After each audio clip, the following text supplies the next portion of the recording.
नमस्कार मैत्रिणींनो, आज आपल्याला छोले बनवायचे आहेत. तर आपण इथे भिजवून ठेवलेले ते रात्रभर वाटीभर छोले घेतलेले आहेत आणि ते रात्रभर भिजवून आणि ठेवलेले स्वच्छ धुवून घेतले आणि कुकरमध्ये आपण त्याला पाणी टाकले, 1 ग्लास मीठ टाकलेलं आहे आणि 2-3 लवंग टाकल्या, मिऱ्या टाकल्या आणि दालचिनीचा तुकडा टाकणार आहोत आणि तेजपान असं आपण कुकरमध्ये टाकून घेतलेलं आहे आणि हे बघा. तर आपण इथे कुकरमध्ये ते टाकून घेतलेलं आहे. कुकरचं झाकण लावलेलं आहे आणि कुकरच्या 3 ते 4 शिट्ट्या करून घेतलेल्या आहे. तोपर्यंत आपण इकडे कांदा, लसूण आणि टमाट्या घेतलेला आहे. तर आणि 2-3 हिरव्या मिरच्या घेतल्या आहे. हिरव्या मिरच्या, लसूण आणि कांदा हे मिक्सरमधून आपण बारीक वाटण तयार करून घेणार आहोत. याचं वाटण तयार करून घेणार आहोत आणि हे बघा, हे आपण इथे कांदा, मिरची आणि याचं हे पूर्ण वाटण तयार करून घेणार आहोत. तर मिरची मी 1 मिरची या वाटणात टाकलेली आहे आणि 2 मिरच्या आपण टोमॅटोचं वाटणात टाकणार आहोत. तर इथे आपलं हे वाटण तयार झालं. तोपर्यंत कुकरच्या 3 ते 4-5 शिट्ट्या झालेल्या आहेत आणि कुकर आता आपण इथे गार होऊ देणार आहोत पूर्ण. तर खाली आता आपण कुकर गार झालेला आहे आणि आता आपण कुकरचं झाकण उघडलं आहे. बघा, असं कुकरचं झाकण उघडलेलं आहे आणि हे वाटण आपल्याला मी म्हटलेच की 2 मिरच्या आणि टोमॅटो. तर आता आपल्याला वाटण्यासाठी या ठिकाणी आपल्याला त्याच्यातली लवंग, मिरी आणि दालचिनी ते सगळं काढून घ्यायचं आहे आणि आपली हरभरे शिजले का नाही, म्हणजे आपले छोले शिजले का नाही ते आपण बघितलेलं आहे आणि 5-6 म्हणजे थोडंसं असे घेतले आहेत त्या वाटणामध्ये आपण आणि ते मिक्सरच्या भांड्यात टाकलेले आहेत आणि त्याचं वाटण तयार करून घेणार आहोत. आणि हे लवंग, मिरी, दालचिनी ती काढून घेतलेली आहे. तेजपान आपण तसंच ठेवलेलं आहे.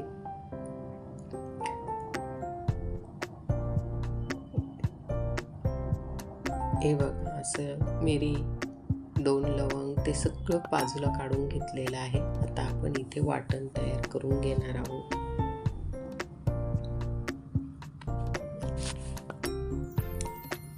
या ठिकाणी आपण जेवढं टाकलेलं होतं तेवढा तो कच्चा मसाला काढून घेणार आहोत. आता आपण इथे बारीक वाटण तयार करून घेणार आहोत. हे बघा, अशा पद्धतीने बारीक वाटण तयार करून घेतलेलं आहे. आपण टोमॅटो टाकलेला होता, 2 मिरच्या आणि छोले. तर इकडे कढईमध्ये तेल टाकलेलं आहे. तेल टाकल्यानंतर आपण छान असं जिरं टाकणार आहोत. अगदी आपल्या घरच्या साहित्यातच आपण हे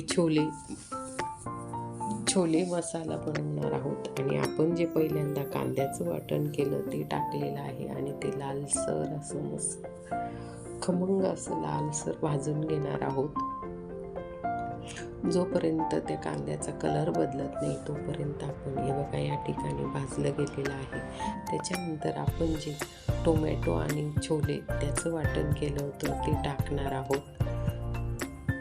ते वाटण टाकल्यानंतर थोडंसं पाणी टाकलेलं आहे जेणेकरून तो मसाला आपला म्हणजे आपलं ते वाटण जळलं नाही पाहिजे. आणि हे बघा, अशा पद्धतीने आपलं झालं आणि घरचा काळा मसाला, लाल मसाला आणि हळद हेच वापरलेलं आहे आणि ते छान असं परत आपण असं परतून घेत आहोत कढईत.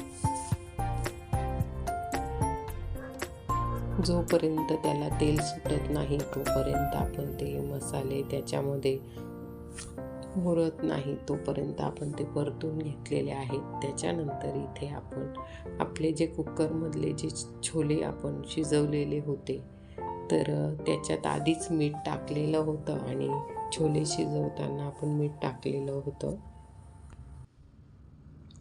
आणि छान आपली उकळ फुटलेला आहे. आणि वरून आता आपण इथे स्वच्छ कोथिंबीर धुवून आणि कोथिंबीर टाकलेली आहे आणि छान अशी आपली छोल्याची भाजी तयार झालेली आहे. मसाला छोले खूप सुंदर आणि आपल्या घरच्याच मसाल्यांनी ही भाजी आपण केलेली आहे. आता आपल्याला ह्या ठिकाणी गव्हाचं पीठ घेतलेलं आहे. तर काही जण छोले पुरी बनवतात, पण आता आपण इथे वेगळ्या पद्धतीने छोटे छोटे पुरीसारखेच पराठे बनवणार आहोत, छोटे छोटे. तर त्याच्यासाठी आपण इथे पीठ घेतलेलं होतं आपल्याला जितकं लागतं तितकं, आणि त्याच्यामध्ये आपण थोडंसं दही टाकून घेतलेलं आहे. दही टाकून आणि मीठ टाकून थोडंसं तेल टाकून छान मळून घेतलं. तर इकडे आपली भाजी तयार झालेली होती छान. आणि ह्या ठिकाणी आपल्याला बघा असं मी छोटे छोटे पराठे तयार करून घेतले. असे आपण पुऱ्या करतो, तर हे दही टाकून केलेले पराठे आहेत. खूप छान असे आणि चवीला खूप छान लागतात. अशा पद्धतीने दही आणि मीठ टाकून आणि थोडंसं तेल टाकून पीठ मळून घेतलं, आणि असे छान खमंग असे हे छोटे छोटे पराठे आणि छोले खूप सुंदर त्याच्याबरोबर अगदी छान असे लागतात. आणि अशा पद्धतीने आपण छोल्याची भाजी आणि हे छोटे छोटे पराठे त्याच्याबरोबर आपण पुरी खातो, पण पुरीवर न खाता आपल्याला तेल कमी वापरायचं असतं. त्याच्यामुळे या ठिकाणी आपण हे छोटे छोटे पराठे केले आणि खूप सुंदर टेस्टी आणि अगदी चविष्ट असे झाले.